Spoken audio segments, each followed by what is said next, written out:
the torsional effect will be produced. Then the torsional effect will be produced. So what we're going to study in today, because I have this lecture and fourth lecture, and after that practical session is also mine. Okay. So there is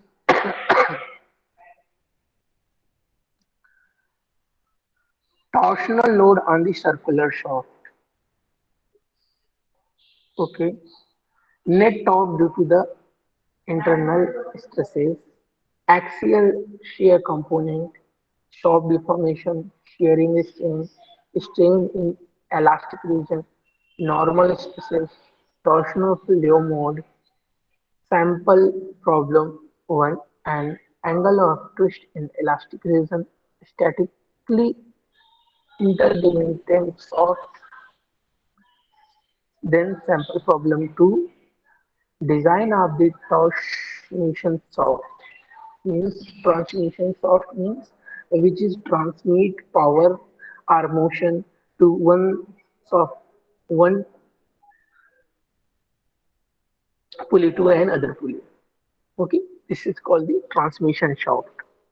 Okay, stress concentration. We also talk about the what is the stress concentration or what is the stress concentration concept phenomena, and what is the plastic deformation. We very well known about the what is the plastic deformation, what is the elastoplastic deformation, okay, or elastoplastic material, okay, what is the residual stress, and when residual stress is produced, we also discuss about this. Now the concept 3.8, 3.9, we also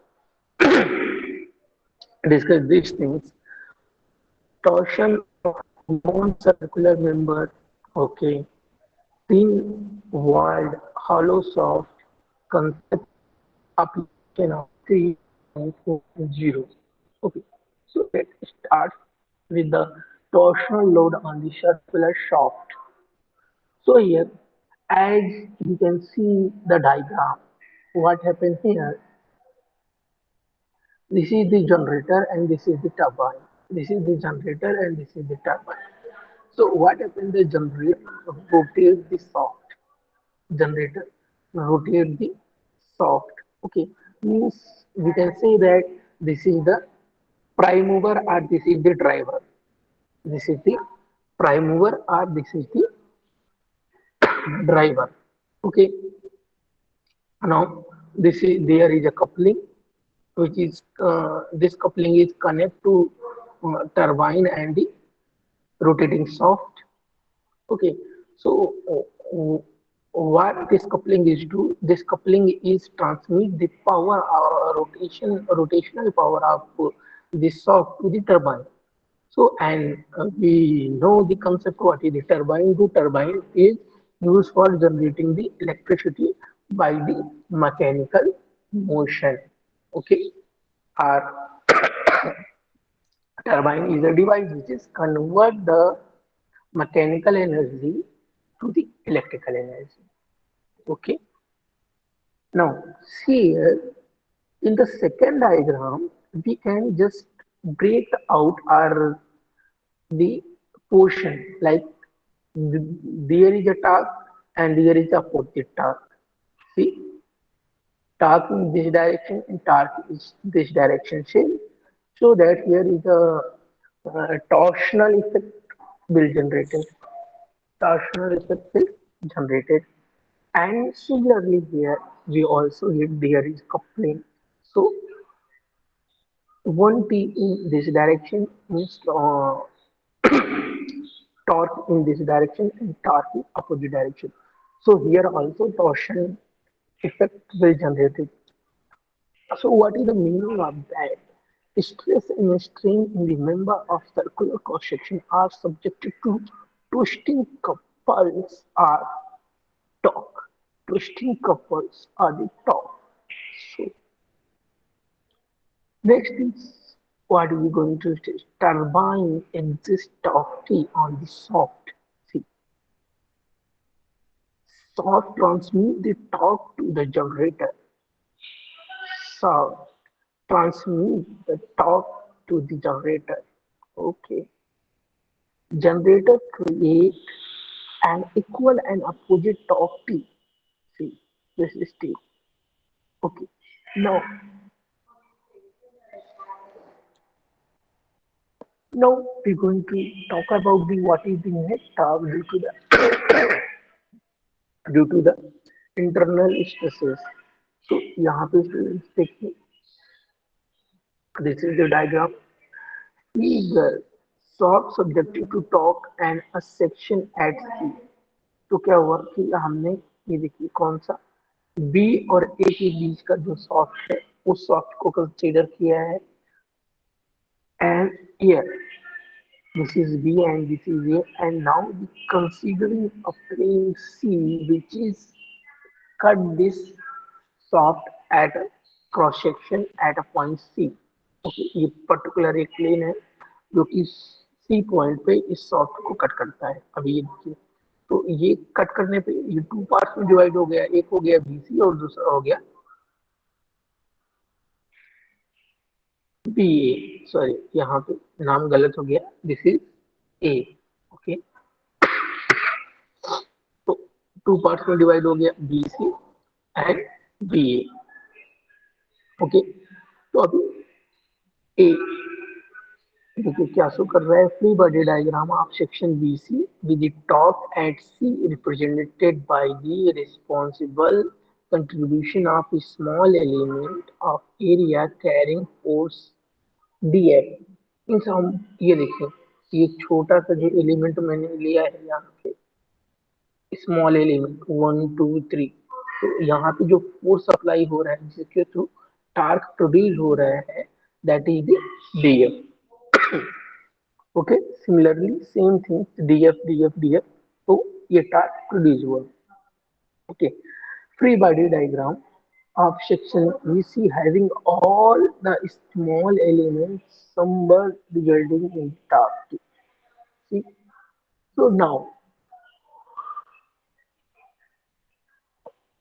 net of the internal shearing stresses in a internal task equal and opposite to the applied task.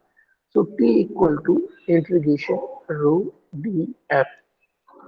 तो रो क्या है, normal stresses है, और DF क्या है, force है। ठीक है ना। तो अभी जो डीएफ है वो एक्चुअल में क्या है कि अगर जो भी शियर स्ट्रेस है उसको हम एरिया मल्टीप्लाई, शियर स्ट्रेस है उसको एरिया से मल्टीप्लाई कर देंगे तो हमें फोर्स हो जाएगा मालूम, क्योंकि स्ट्रेस का यूनिट क्या होते हैं, न्यूटन पर मीटर स्क्वायर, और एरिया का यूनिट क्या होता है, metre per, sorry metre per square. Just 1 minute.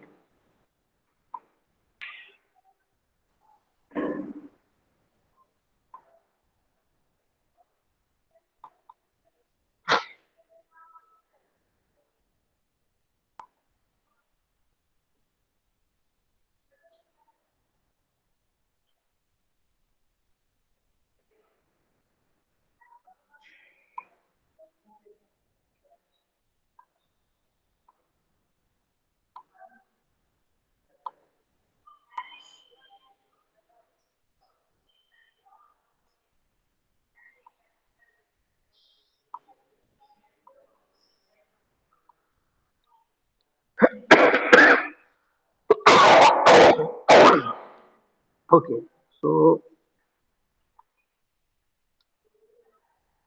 यहाँ पे हम what we can observe that कि ये एफ है, तो एफ इक्वल टू क्या होता है स्टूडेंट्स, एफ का यूनिट होता है Newton,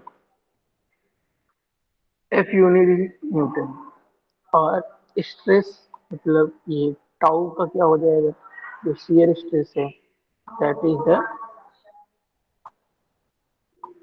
Newton per M square.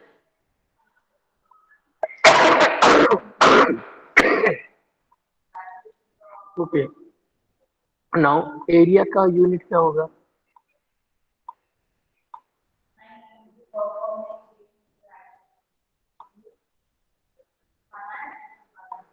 mm²। तो अगर हम स्ट्रेस को एरिया से मल्टीप्लाई करेंगे तो क्या होगा? ये mm² कट हो जाएगा, क्या बचेगा? Newton.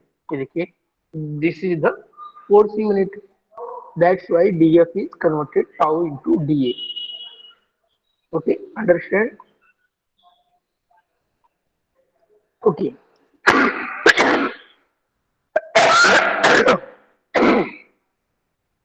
okay, now although the net torque due to the shearing stresses is known, as the distribution of these stresses is not. So see here, distribution of shearing stresses is statically indeterminate, but consider soft deformation। तो हमें soft deformation consider करना होगा, क्योंकि twisting के, जब भी twisting या torque apply होता है देन हमको शियर स्ट्रेस प्रोड्यूस होता है और नॉर्मल स्ट्रेसेस भी प्रोड्यूस होता है। तो this is the formula regarding the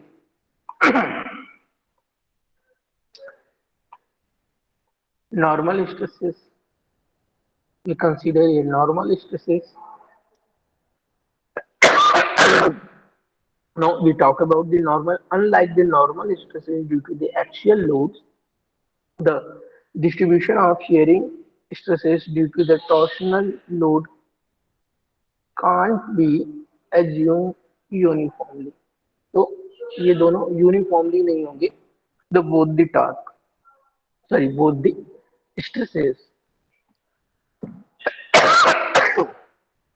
So now we also consider the a small element in the soft. This is a small element in the soft showing how shear stress component act। ठीक है ना? ये क्या है, पूरे soft में से एक बहुत ही स्मॉल एलिमेंट लिया और ये शो किया कि अभी इस कंपोनेंट पे आपका जो शियर स्ट्रेस है वो कैसे इंक्लूड होता है या कैसे अप्लाई होता है, how this shear is apply in this small component. Okay, so tau in this direction, tau in this direction, tau in this direction, tau in this direction। जो इन फ्रंट फेस है उसकी opposite shear stress apply हुआ है। देखिए, ये और ये force आपस में इन फ्रंट है, तो ये इस डायरेक्शन में है, ये इसके अपोजिट डायरेक्शन में। ये फेस और इधर का फेस, ये आपका क्या कहते हैं कि इन फ्रंट है, तो ये अपोजिट डायरेक्शन में यहाँ पे सॉरी अप्लाई हुआ है। सो यहाँ पे देखिए, torque apply to the shaft produce shearing stress on the force perpendicular to the axis। Okay,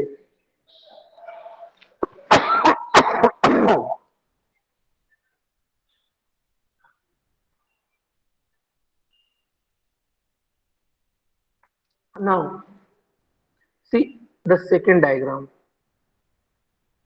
second diagram में आपको क्या शो किया गया है कि ये जो रेड लाइन है, ये आपका रेड डबल लाइन, ये एक लीनियर पोजीशन में है।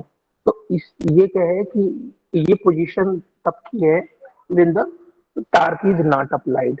मीन्स आपका जो मूवमेंट है या टास्क है ये सॉफ्टवेयर अप्लाई नहीं है। After the application of the task, अब ये देखिए टी और टी इधर अपोजिट डायरेक्शन में अप्लाई हो गया, तो क्या हो गया कि ये जो आपका स्ट्रेट था, देखिए, तो ये आपका ट्विस्ट हो गया, मतलब यहाँ से यहाँ स्ट्रेट नहीं रह गया। ठीक है, this is the application of the task. When हम टार्क अप्लाई कर रहे हैं तो ये ट्विस्ट हो जा रहा है, then torsional effect will be produced.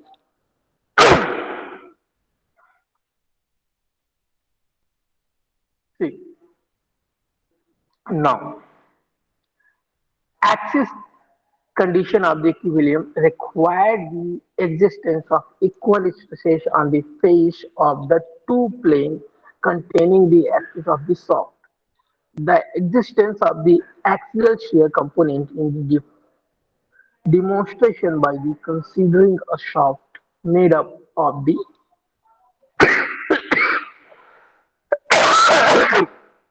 sorry source pinned at both ends to the disc.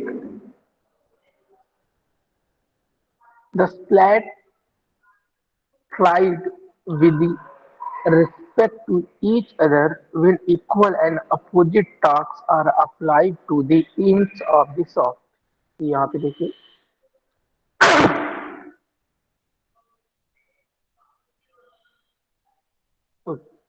Now we talk about the soft deformation. मतलब जब भी हम हमारा टार्क लग रहा है तो क्या है जिसे हम बात करते हैं कि हमारा टेंसाइल फोर्स है या कंप्रेसिव फोर्स है. यहाँ पे क्या होता है कि एक्सियल डिफॉर्मेशन होता है ना. या तो वाई एक्सिस में होगा या फिर जेड एक्सिस में होगा और ये अबाउट द सेंटर होता है. Centre axis means about the component axis होता है. चाहे वो एक्स डायरेक्शन हॉरिजॉन्टल एक्सिस हो या फिर वर्टिकल एक्सिस हो. लेकिन अभी जब हम बात करेंगे what is the deformation, then this is not a linear deformation, this is a rotatory deformation, और we can say that this is the angle deformation. ठीक है ना. तो अभी जैसे क्या कहते हैं कि आपका shear stress है, there is a shear stress, then there is shear strain. Okay, now see the initial position. What happened here is the AB length short and the length is capital L. Okay, now the see diagram 4 or figure 4, soft with the thick support at line A, B drawn showing the deformation under the torsion loaded, A unloaded, B loaded. तो ए और B दो diagram है जिसमें जो ए diagram है जब क्या कहते हैं कि लोड अप्लाई नहीं हुआ है and B is the when load is apply. Okay, from the observation the angle of twist shaft is proportional to the applied torque and to be the shaft length. Okay, तो means क्या हुआ कि यहाँ पे जो angle of twist बन रहा है ये देखिए, ये आपका ये एंगल, इसको अगर हम इनलार्ज करते हैं तो देखिए एक ऐसा यहाँ पे एंगल बनेगा जिसको एंगल ऑफ ट्विस्ट, और इसको हम रिप्रेजेंट करते हैं फाई से. The angle of twist represented by the phi. तो अभी क्या है, phi is directly proportional to T. What is the T?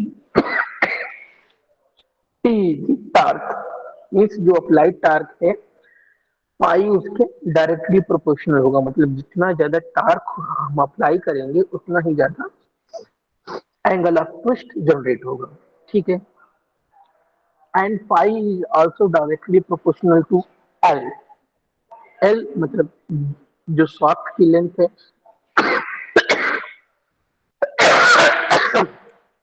तो शाफ्ट की लेंथ के भी डायरेक्टली प्रोपोर्शनल है. मीन्स शाफ्ट की लेंथ जितनी ज्यादा होगी उतना ही क्या कहते हैं कि हमारा एंगल ऑफ ट्विस्ट भी ज्यादा होगा. तो when subjected to torsion, every cross-section of a circular shaft remains plain and undestroyed. See this? When subjected to torsion, every cross-section of circular shaft remains plain and undestroyed. Meaning क्या है कि जब भी क्या कहते हैं कि टॉर्शन के इफेक्ट के थ्रू किसी सॉफ्ट में आता है तो उसका जो क्रॉस सेक्शन है उसका जो साइज एंड शेप होता है वो चेंज नहीं होते हैं. There is no change in the cross section of the shaft. Okay, cross section for the hollow and solid circular shaft remains plain and undestroyed because a circular shaft is axis symmetry. अभी इसका reason दिया गया है कि remains plane, मतलब same जो size and shape उसका change नहीं होता है। उसका रीजन क्या है? Because the circular cross section is axis symmetry, मतलब सिमेट्री से वो एक्स एक्सिस वाई एक्सिस दोनों में एक्सिस सिमेट्री रहता है, जिसकी वजह से उसका क्रॉस सेक्शन चेंज नहीं होता है। किसका? सर्कुलर सॉफ्ट रहेगा तो। लेकिन कोई अनदर सॉफ्ट रहेगा देन आपका क्रॉस सेक्शन का चेंज हो जाएगा। ओके, क्रॉस सेक्शन का जो है डिफॉर्म हो जाएगा।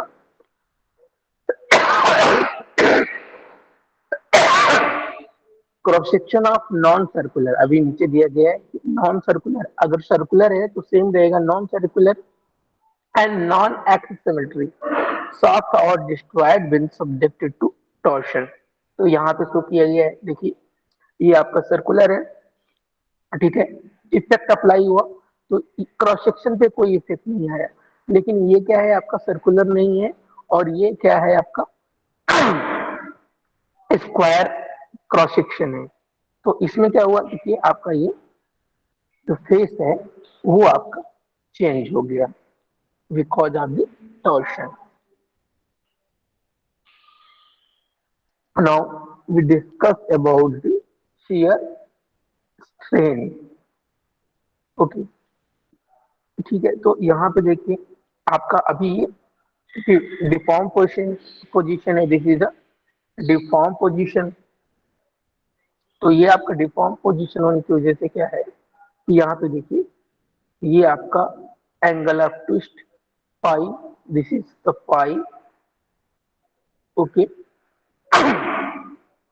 और ये जो आपका आर्क लेंथ है, this is your arc length, ये आपका स्ट्रेन है, this is your deformation, this is your deformation.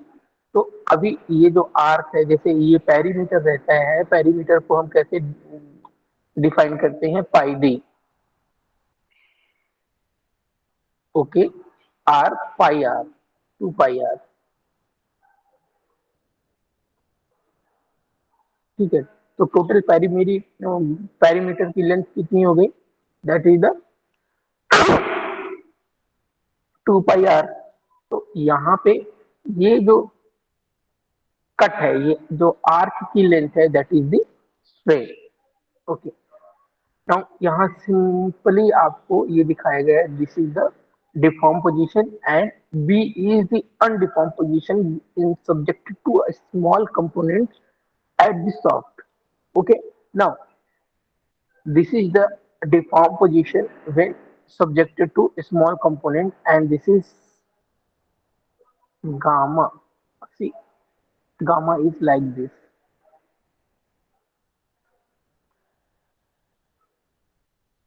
Yes, this is symbol of gamma, and gamma is nothing but this is the shear strain. Okay, shearing strain kinematic definition for the Stark deformation A. The angle of twist phi, undeformed portion of soft radius,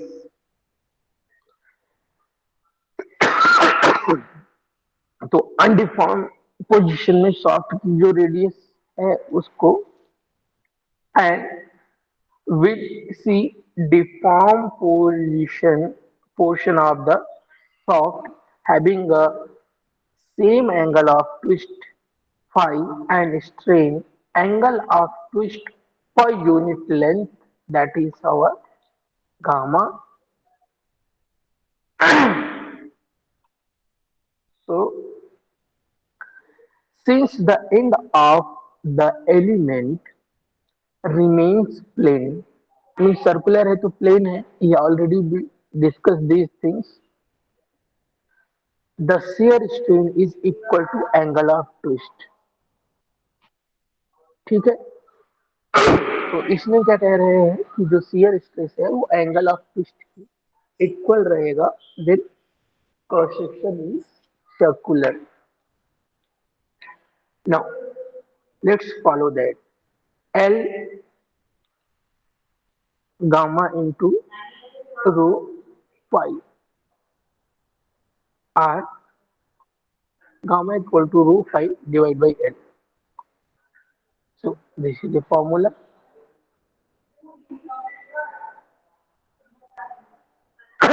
तो यहाँ अगर formula consider किया जाए तो इस फार्मूले से हमको क्या क्या मिलेगा कि ये आपका जो गामा है this is directly proportional to रो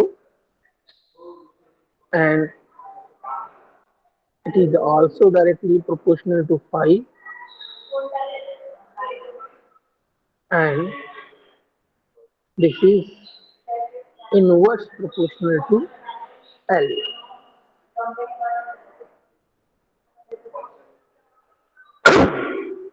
मतलब आपका जो स्ट्रेन है वो R और एंगल ऑफ ट्विस्ट के डायरेक्टली प्रोपोर्शनल है और अदर में जो है वो आपका क्या है L के इनडायरेक्टली आर इनवर्स प्रोपोर्शनल है. Okay. shear strain is proportional to the twist and radius. जैसे मैंने बताया कि ट्विस्ट और रेडियस के है. तो जो मैक्सिमम हमको shear strain मिलेगा वो कहाँ पे मिलेगा, वो पेरीमीटर पे मिलेगा. तो जो आर ये गामा की वैल्यू है, ये सिग्मा की वैल्यू है, वो मैक्सिमम वैल्यू कितनी है, वो सी है क्योंकि आर कितना है, सी है. ठीक है ना. पेरीमीटर पे हमको मैक्सिमम स्ट्रेन गेन होगा. ठीक है. आर. तो अभी हम क्या कर सकते हैं इसको देखिए कि अगर ये हमारा चीज है, जैसे यही फॉर्मूला है, इस फॉर्मूले में अगर हम सी से मल्टीप्लाई कर दे एंड सी से डिवाइड कर दे तो अभी इसी चीज को हाउ वी कैन राइट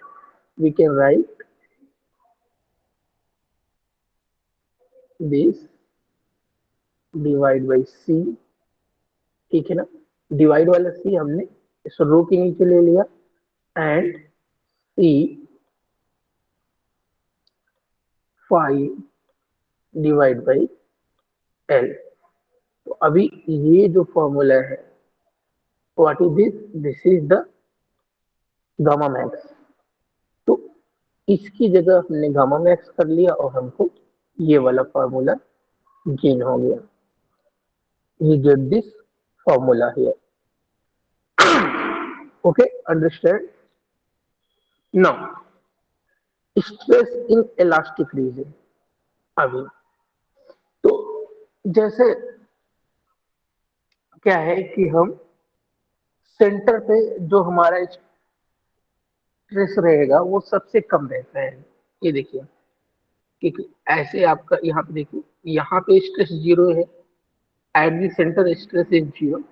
जैसे जैसे हम पेरीमीटर के साइड में जाते हैं तो क्या होता है, स्ट्रेस इंक्रीज होता रहता है, स्ट्रेस इंक्रीज होता रहता है. जैसे यहाँ पे देखिए तो ये जो आपका रेड एरोज है ये रिप्रेजेंट कर रहे हैं कि आपका जो स्ट्रेस है, शियर स्ट्रेस है, वो कितना हो रहा है. देखिए यहाँ पे as a perimeter where C tau max. ठीक है ना. अभी हम देखते हैं कि जो सेंटर है, सेंटर पे तो स्ट्रेस है ही नहीं है. We don't need the material at the center because we need the material when stress is there, when stress is produces, but at the center there is no stress. Then we have to know that if there is no stress then we remove the material and make the soft lighter. Means आपका soft का जो wait है वो कम हो जाएगा और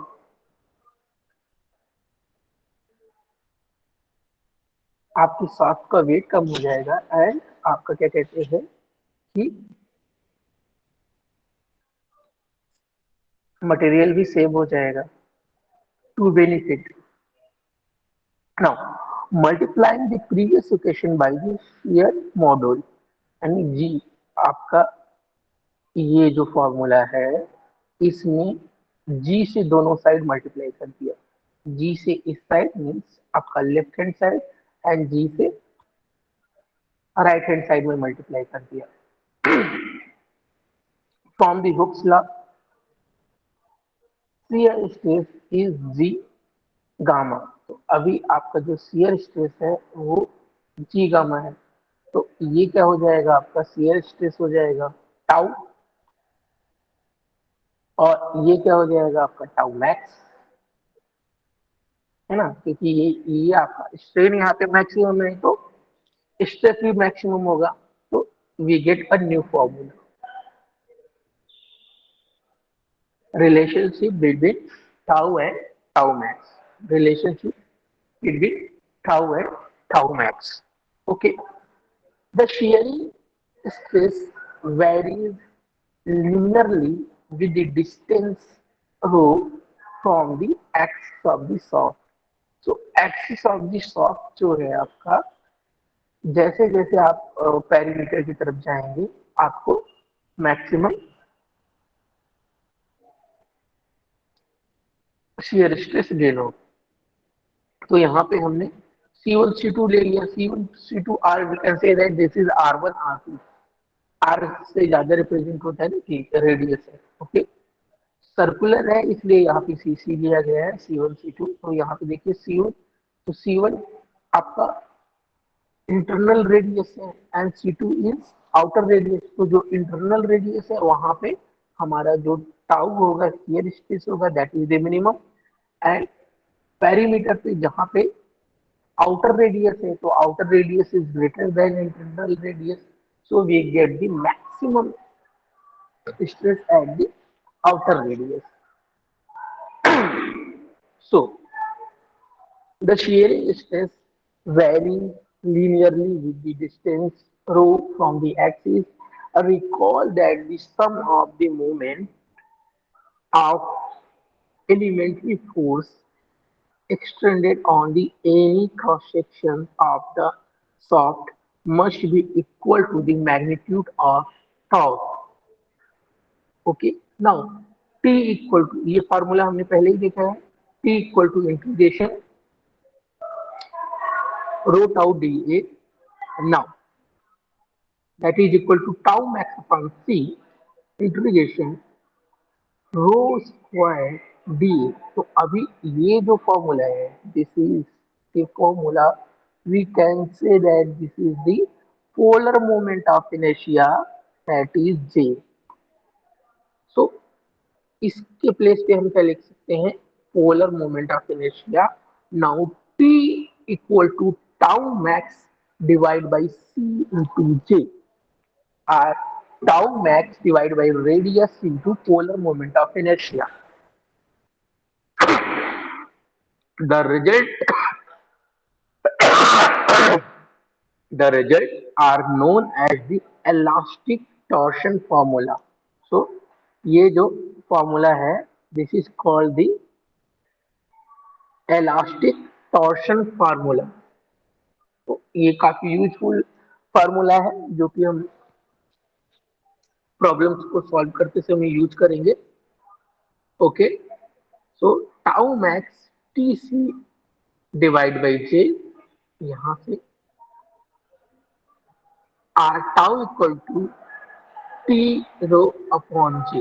रो क्या है कि कोई भी रेडियस इन बिटवीन, यहाँ से कोई भी एक रेडियस हम ले लेंगे, जैसे यहाँ पे ले लिया, पर्टिकुलर पॉइंट पे ले लिया, that is we call this is rho. And अगर टाउ मैक्स की बात करेंगे तो then the final radius which is depend on the perimeter. Okay, so now we talk about the normal stresses. So यहाँ पे देखिए tau max and here is the B. Two elements is here. One is A and one is B. So what is that? Circulars of the stress element at the different orientation. तो ये आपका orthographic location पे है और ये आपका twisting है 45 degree पे, ठीक है ना। तो यहाँ पे जो फोर्स है वो आपका F, this is F dash tau max and here tau max. tau max here and tau max this side. So what this figure wants to explain, element with the face parallel and perpendicular to the soft axis are subjected to shear stresses only. Normal stresses, shearing stresses are a combination of both may be found for the other orientation. Consider an element at 45 degrees to the soft. Now, yes. Now, what we just consider, अगर ये आपका 45 angle है, then this is also 45 from this angle. तो means आपका dv and dc is equal. dv और dc equal हो गया. तो यहाँ पे अगर हम इसकी बात करें कि ये dc हमको फाइंड आउट करना है, then we apply the sine or cos formula. So we first apply the cos formula. Okay, so cos 45 equal to BC divide by DC. BC divide by DC. अगर हम यहाँ पे बात करते हैं cos 45,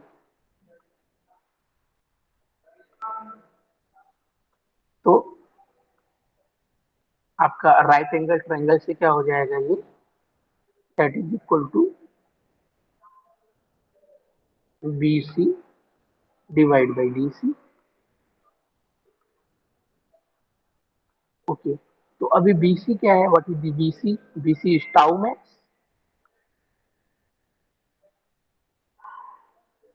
BC is tau max and DC is F. DC क्या है, F है. तो यहाँ से अगर हमको F फाइंड आउट करना है, then what is that, DLS. आपका F फाइंड आउट करना है तो ये क्या हो जाएगा यहाँ पे.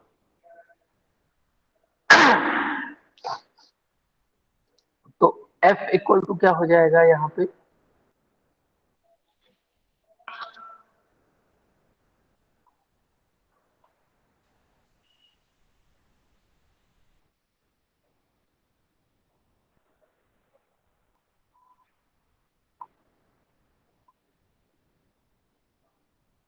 Tau max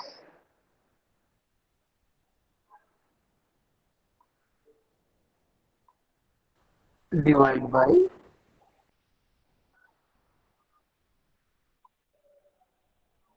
cos 45.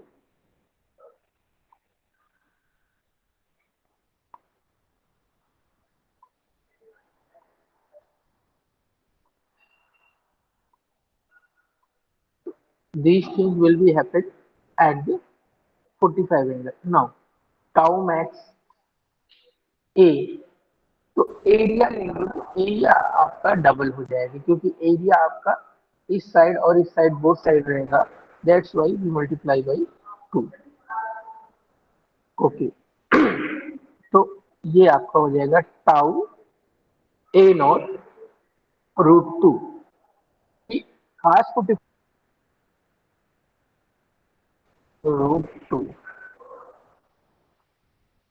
और ये आपका यहाँ पे 2 है. तो इस 2 को हम लिख सकते हैं √2 इंटू √2. तो इस √2 से ये √2 कैंसिल हो जाएगा, ये √2 बचेगा जो कि आपका ये है. ओके स्टूडेंट्स, तो अभी लेक्चर यहीं पे स्टार्ट करते हैं. So students, do you have any doubt?